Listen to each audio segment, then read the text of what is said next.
ఏదైతే ఆమె ఎమోషనల్ అవుతున్నారో ఎమోషనల్లో కొన్ని ఏదైతే బీజేపీ పార్టీ మీద పోరాడాలి అని అనుకున్నారు లెక్కర అంశం మీద ఫ్యామిలీ నుంచి కానీ లేకపోతే వాళ్ళ హరీష్ రావు గారి నుంచి కానీ ఎవరి నుంచి కూడా సరైన సపోర్ట్ రాలేదు.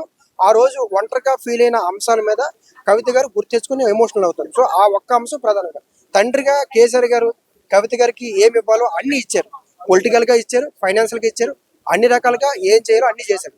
కాకపోతే హరీష్ రావు గారితో విభేదం వల్ల బయటకు వచ్చింది.